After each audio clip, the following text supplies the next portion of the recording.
Before we get started, there will be spoilers for the light novel Can't Fear Your Own World in the video to come. It's well known that the blood-stained history of the world of Bleach is home to some of its most monstrous powerhouses.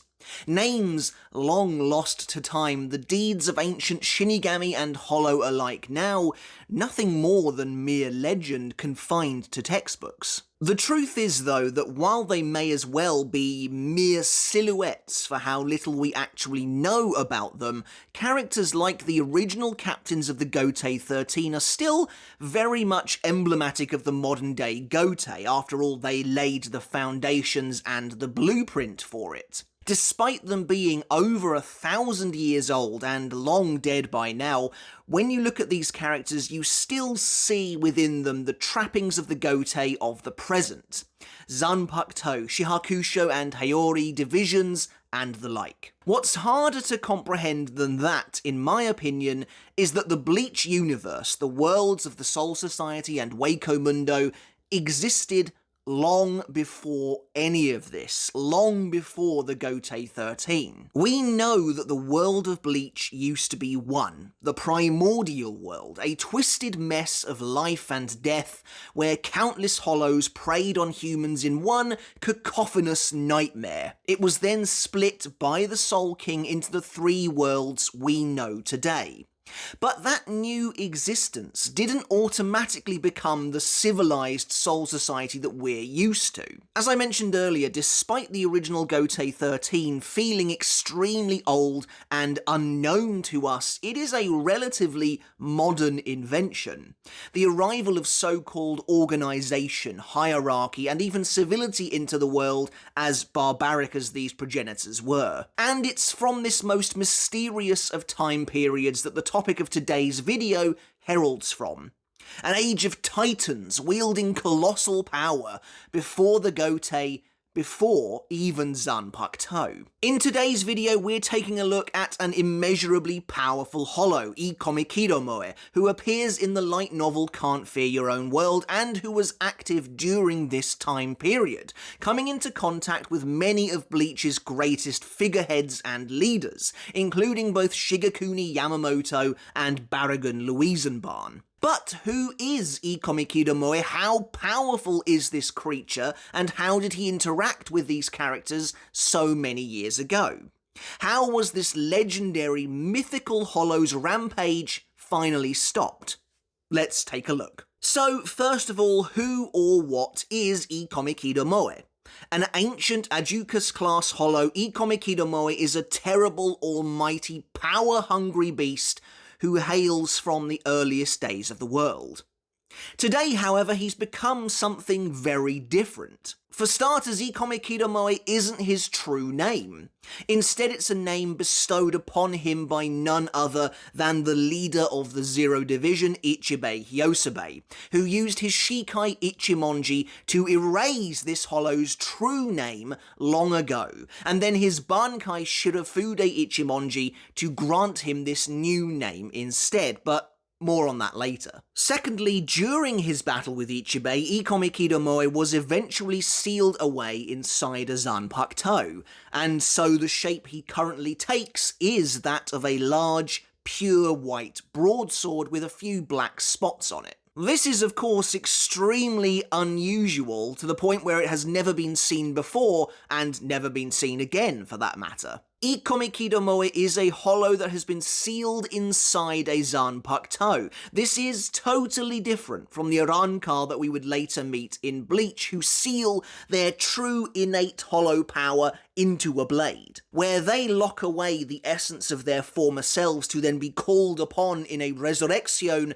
Ikomikidomoe is an actual being who has been imprisoned within a blade, unable to escape or live freely without his true name. Honestly, how this works, I'm not really sure, especially considering he has release commands and everything that enable portions of his true power to be partitioned out in different forms. If anything, it's as though Ichibei and Oetsu, thanks to their combined power, created this brand new form of Zanpakuto specifically for this moment, however many thousands of years ago. And so that's why Ikomikidomoe is known as the Hollow Zanpakuto. That's quite literally what he is. Although Ikomikidomoe only appeared in the light novels, thankfully Kubo provided a sketch of the monstrosity, enabling us to see the appearance of both his broadsword form and his second release, not a segunda etapa, but the second form he takes upon being called out a second time, where he takes the shape of a gargantuan hollow. In this form, his most recognisable, Ikomikidomoe appears to be an immensely huge, hunched-over creature with strange markings on what looks like his face, though it's difficult to truly discern where his face actually is. In the centre of its head sits a tiny hollow mask, dwarfed by his otherwise hulking form, complete with tessellated scales running down its back and colossal clawed arms that reach all the way down to the ground. Ikomikidomoe is a powerful behemoth who wants nothing more than to restore himself to full strength with his true name and take revenge on those who sealed him away initially. Although he seemingly serves Hikone, the child who wields him as a weapon, the truth is that Ikomikidomoe is merely subdued thanks to Hikone's own incredible power and forced into this false subservience due to the curse placed on him by Ichibei and his renaming of this beast. But all the while, Ikomikidomoe plots his return, eventually consuming some of the fragments of the Soul King found within Hikone to help break Ichibei's thousands of years old curse, and even attempting to devour his supposed master in full the moment Hikone is weakened. But what made this Hollow such a dangerous threat that such drastic measures had to be taken? That the Zero Division had to be involved and effectively create a brand new type of Zanpakuto before the Zanpakuto themselves were even invented? Well, in the earliest days of the Soul Society, so after the worlds had been split by Reo but before the Gotei 13, the Hollow that would eventually become Ikomikidomoe was an extremely powerful Ajukas with the ability of infinite evolution, similar to Aroniero Ararueri. Ikomikidomoe accumulates the full Reiatsu of those he devours, unlike Aroniero who takes their abilities instead, and so continued to grow on an incredible exponential scale as he consumed thousands of victims, thousands of other Hollows, growing to such an exorbitant extent that Baragon Luisenbahn, one of the first Vasto Lord to ever come into existence, acknowledged Ikomikidomoe's increasing power and potential. Likewise, however, despite his immense strength, Ikomikidomoe greatly respected Baragon and his power too, with the two of them making a pact never to interfere with the other, for the consequences would likely be totally disastrous for both. Baragon even believed Ikomikidomoe to be a walking disaster. It's likely due to the fact that the Shinigami did not yet have Zanpakuto that the Menos were able to flourish as much as they did during this time period, gathering incredible amounts of power and evolution. Ikomikidomoe would later leave Wako Mundo after agreeing to Baragon's terms and launch an assault on both the human world, which presumably was in a medieval time period at this point, and the Soul Society in an effort to consume everything it saw. Now, we know basically nothing about the Shinigami nor how they even operated during this time period. Considering the Gotei 13 doesn't yet exist, how do the duties of killing Hollows fall to the Shinigami if they do at all? Basically, I'm asking this because surely the human world was completely exposed at this point in time, to the point where who would come and stop Ikomikidomoe from his destructive rampage? Who would rescue the humans once the three worlds had been separated? And when Ikomikidomoe attacked the Soul Society next, there was no Gotei 13, no military to speak of, and they didn't yet have Zanpakuto. Still, a very young Shigekuni Yamamoto attempted to stand up to the monstrous Hollow, and the two of them fought. Honestly, while we've never seen this time period in the source material, it truly fascinates me. What did the world of Soul Society really look like without the Gotei? Did the Seirei or Rukongai exist as we know them at all? If not, what kind of buildings and settlements and cities did exist at this point in time? And one thing that really intrigues me as well is this idea of the Shinigami not having Zanpakuto yet. Now, of course, we know that Nimaya Oetsu would eventually invent the Asauchi, allowing for the birth of the modern-day Zanpakuto as we know it. But that doesn't necessarily mean the Shinigami didn't have weapons that may have been similar in the past. And also, a Zanpakuto is essentially a conduit for a Shinigami's power. They imprint their soul upon the Asauchi when they transform it into their personal Zanpakuto.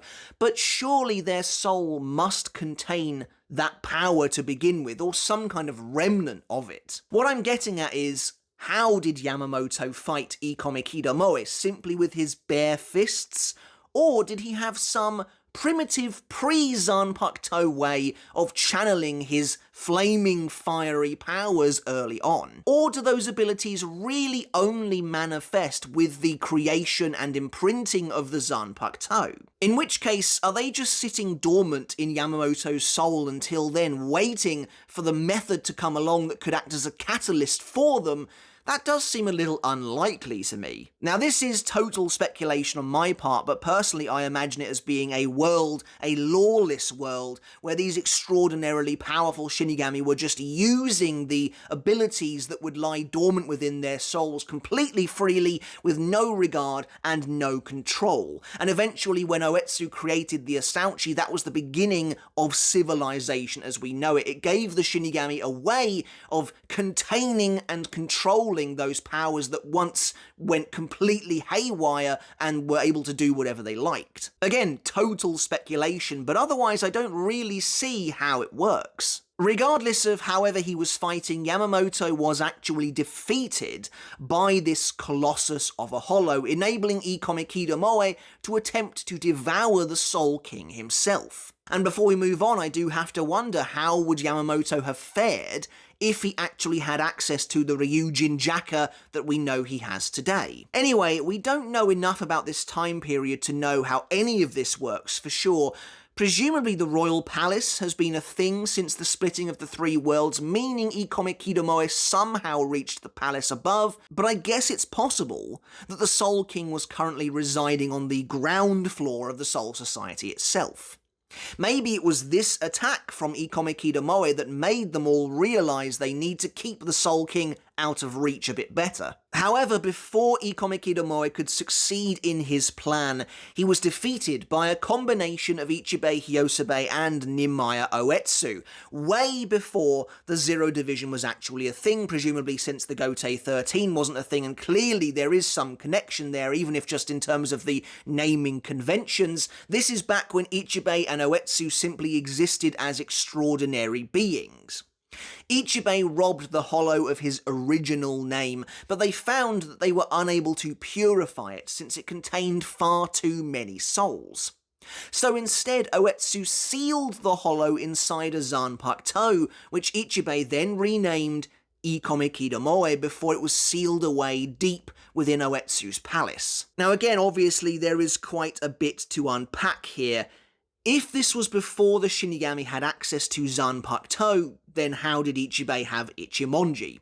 Unless we're to believe that A, it isn't a Zanpakuto at all, but something greater, which I could buy, save for the fact that Ichibei himself mentions his bankai was called a Shinuchi, which means evolved Zanpakuto. Or, secondly, is it possible Ichibei's Ichimonji is the first Zanpakuto, created by Oetsu as a kind of prototype for what was yet to come? But if Oetsu hadn't yet forged any Asauchi whatsoever, then does that mean Ikomikidomoe was the first Zanpakuto he ever created? Again, as we just mentioned, considering Ichibei already has access to his Zanpakuto, that seems unlikely to me, and it would be far more befitting of Ichibei's character for him to have the very first Zanpakuto. How exactly do you seal a Hollow into a Zanpakuto in the first place? It's not like when Oetsu commanded White to become a blade in his forge. After all, White is a Zanpakuto spirit in the first place, meaning Oetsu can control him freely as the blade god. I suppose it's just one of those things you have to accept as being possible thanks to the Zero Division, though obviously they weren't the Zero Division just yet. having divine capabilities. To be honest, considering how dangerous and potentially world-ending Ikomikidomoe was in his true form with his true name, I don't really know why Ichibei allowed it to retain any power at all. Why not just seal it away somewhere as a totally nameless Zanpakuto rather than giving it a new name? By treating it more like a traditional Zanpakuto, Ikomikidomoe is able to access some of its immense strength, and that seems risky to me, even if it is only by being wielded by a particular candidate. Speaking of which, in Can't Fear Your Own World itself, Ikomikidomoe is wielded by Hikone on the orders of Tokinada, after Tokinada stole the blade from Oetsu's palace during the commotion caused by the battle against the Vandenreich. Here we see some of Ikomikidomoe's personality as he speaks to those around him, even while being utilised by Hikone. Ikomikidomoe is commanding and ancient, disgusted at the weakness on display by his fellow Hollows, unable to comprehend how characters like Grimjo could be so pathetic before him, even after breaking their masks. However, Ikomikidomoe isn't completely cold and callous towards his own race, showing some melancholy after learning of his longtime rival Baragon's death. In his Zanpakuto form, Ikomikidomoe has 3 different releases, each one resembling a traditional Zanpakuto activation, and even coming with its own release command, though again I'm not entirely sure how this works, unless these are just rules that were laid out by Ichibei when he created this new name. The first release is activated with the command Orbit the Stars, transforming the blade itself into a gigantic Hollow's arm, which then freely attacks of its own volition. The second release, Jot Down the Funeral, transforms the blade into a gargantuan Hollow. This is the second release I was talking about at the beginning of the video, the form we're all familiar with, which is apparently about the size of Yami's Resurrection. The final release, Hatch Out and Be Ruined, transforms the blade into a huge Hollow once again, but this time it is considerably more humanoid in appearance. Unfortunately, there are no images of this form, but interestingly, though still an Aducus class Hollow, it's noted that this more humanoid Ikomikidomoe has the strength of a Vasto Lord, and therefore has the advantages of all the classes of the Menos. However, Ikomikidomoe isn't the full name Ichibei bestowed upon the creature. Its full false name is Ikomikidomoe Horaku Hake, allowing the Hollow Zanpakuto to fuse with its wielder, forcing them into a state Hikone compares to bankai. Hikone themselves are the most affected by this change, becoming hollow-like in appearance and sharing several of Ikomikidomoe's traits. While this form never received an illustration as part of Can't Fear Your Own World, it was revealed for the first time in the mobile game Bleach Brave Souls. Again, I'm not sure, unless I'm missing something, why Ichibei would make it so Ikomikidomoe could gain even more power through a full yet false name. I guess by binding Ikomikidomoe to a Zanpakuto and granting it a Zanpakuto's name and similar traits in the way it is released and activated, Ichibei and Oetsu made it so that Ikomikidomoe would have to obey whoever was capable of wielding him, which as we learn is only those that are potential Soul King candidates. So it's possible in their hubris, Ichibei and Oetsu thought they were creating an incredible, magnificent weapon worthy of being wielded by someone who may one day be the Soul King's successor, but it still seems like far too big a risk to me. Though that would explain to some degree why the Zanpakuto was designed to enable portions of its power to be able to be released in different stages. It's giving the wielder a truly fitting weapon to use. But the difference between Ikomikidomoe and a normal Zanpakuto is that this hollow monster has no loyalty whatsoever to the person holding it. And as we see in Can't Fear Your Own World, after Ikomikidomoe devours some of the Soul King fragments inside Hikone, once Hikone is weakened by Hisagi's bankai, the hollow grows powerful enough to break free of Ichibei's curse, coming close to being able to speak its true name once more, and then it would be restored to the same power it once had when it defeated Yamamoto many years ago. However, before Ikomikidomoe can reveal its true name, before it can return to that original state, Kenpachi defeats it in a single hit. though fails to actually kill him, as once again merely purifying Ikomikidomoe would be extremely difficult to achieve. I wonder, had Ikomikidomoe returned to his original state, would any of these characters have been able to defeat him without the intervention of the Zero Division? Anyway, that's it for this video on the gigantic, ancient, primeval Hollow Ikomikidomoe, or whatever his true name actually was. Let me know down in the comments, what do you think of this invention of the light novels? Do you like this character? How do you feel this character fits into the world of Bleach? And is Ikomikidomoe's past and that time period something you would be keen to learn more of? I know I certainly would. As I've said many times before on this channel, the ancient past of Bleach is absolutely what I want to be seeing. That's it for the video though, guys. As always, I really do hope you enjoyed it and got some value out of it. Like I said, let me know in the comments your thoughts. And as always, I want to end the video by saying a huge thank you and giving a massive shout out to my wonderful supporters over on Patreon. I really do appreciate each and every one of you so very much. If you like what I do here over on YouTube and you want to support me on Patreon too, you can do just that to get your name in the credits like this and to get every video I release absolutely ad-free. Alright guys, but until next time, I'll catch you later, and I'll see you then.